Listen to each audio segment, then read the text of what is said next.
Salam aleihim bisem Yesua Hamasiah. Salam sejahtera di dalam nama Tuhan Yesus Kristus. Assalamualaikum warahmatullahi Isa Al-Masih. Saya Pendeta Henry Tandianta MBS akan membahas sebuah tema dalam bingkai Indonesia Pancasila. Kita saling toleransi, saling menghargai.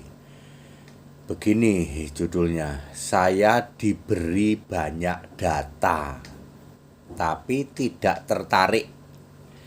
Bapak Ibu Saudara, dalam tayangan saya menyebutkan bahwa Kristen Arab itu ada dua golongan. Ya memang baru HTD yang bisa jelasin kayak gitu ya. Yang satu meyakini bahwa yang Kristen itu cuman Khadijah dan Warokah. Kelompok yang lain meyakini bukan cuman Khadijah dan Warokah, tetapi juga semua keluarganya Khadijah, ring satu.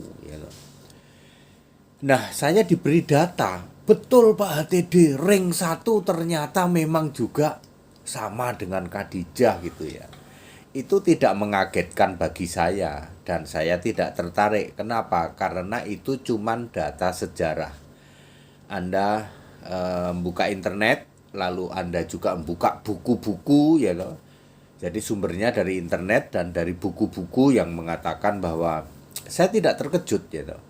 Kalau Khadijah itu meninggalnya di Mekah, sementara kalau ring satu meninggalnya di Madinah. Mekah dan Madinah jaraknya berapa? 450 kilo.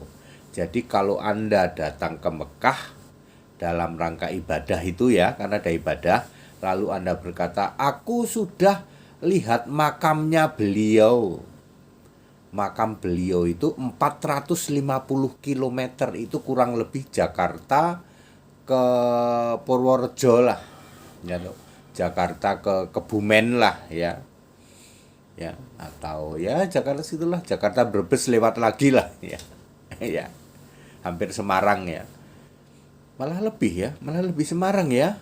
Kalau kita lewat tol 450 itu sudah lewat Semarang loh. Ya. Sudah loh, mungkin sudah itu ya. Jadi tidak mengagetkan bagi saya karena itu data sejarah. Nah, Yaitun rupanya memakai itu yang diyakini itu, yaitu bahwa tidak hanya Khadijah tetapi termasuk ring satunya. Dan saya juga tidak kaget bahwa ring satu meninggalnya di Madinah. Ring satu ini membuat tempat ibadah ini dia, kiblatnya ke Yerusalem. Ini justru ya, kiblatnya ke Yerusalem. Ya, Yerusalem sama Mekah kalau dari Indonesia bedanya berapa derajat? Hampir nggak ketahuan ya, dong. Ya, kalau kiblatnya ke sana Anda geser dikit aja sepersekian derajat sampai sana sudah 10 kilo bedanya.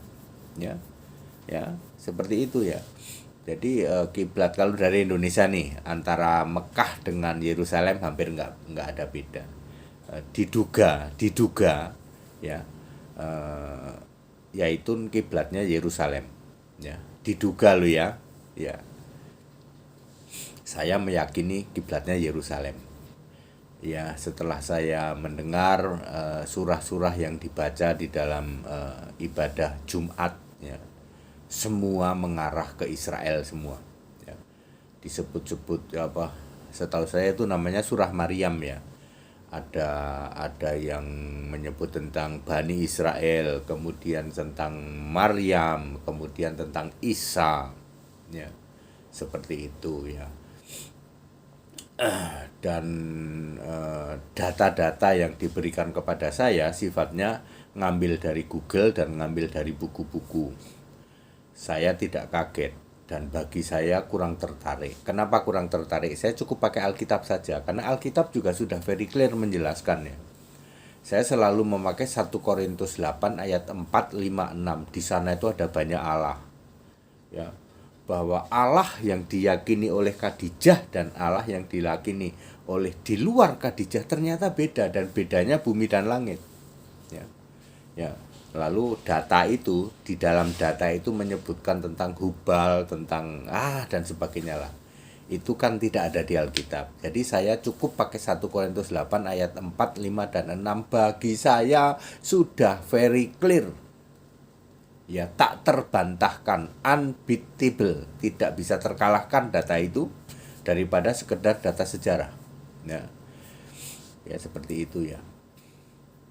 Ya, meninggalnya di Madinah. Terus ini bukan hal baru sih, saya sudah dengar lama ya. Lalu beliau membangun tempat ibadah, tapi anehnya kiblatnya ke Yerusalem, bukan ke Mekah ya. Seperti itu, dan selama hidupnya setelah ke Madinah tidak pernah balik ke Mekah. ya. Jadi ya tidak mungkin kalau makamnya ada di Mekah ya, pasti ada di Madinah ya. Terus di situ juga komplit dengan sudahlah, saya tidak usah inilah. Bagi saya tidak tertarik, walaupun saya tahu ya. Saya tahu karena saya memang tidak nyaman untuk menyampaikan hal-hal yang nggak usah lah seperti itu. Saya pakai ayat Alkitab saja, sudah cukup bagi saya, sudah very very clear. Karena fakta bahwa Alkitab bahasa Arab yang ada sekarang adalah 100% sama dengan Alkitab LAI, Lembaga Alkitab Indonesia, sumbernya sama, United Bible Society. Allahu Akad Warabani punya nama, kan intinya di situ, punya nama ya. Namanya adalah Isa Al-Masih ya, sama Isa Al-Masih. Nah, sekarang lalu tahu Isa Al-Masih ternyata memang ada dua hal berbeda.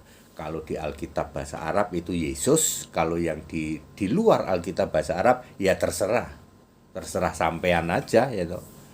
Itu dua Isa Al-Masih berbeda. Dan sekarang semua pendeta-pendeta yang ngaku pendeta di luar sana, walaupun itu pendeta kaleng-kaleng ya, mereka sekarang sudah sepemahaman dengan HTD. Betul Pak HTD, Yesus itu memang Isa, tapi Isa yang di Alkitab bahasa Arab ya. Itu yang di Alkitab bahasa Arab, jangan Isa yang ada di kitab lain ya. Jangan ya. Harus ada di Alkitab bahasa Arab yang produknya waktu itu diinisiasi atau dipelopori oleh Warokah dan Khadijah ya. Seperti itu, bagi saya sudah very clear ya. Terima kasih yang mengirimi saya banyak data.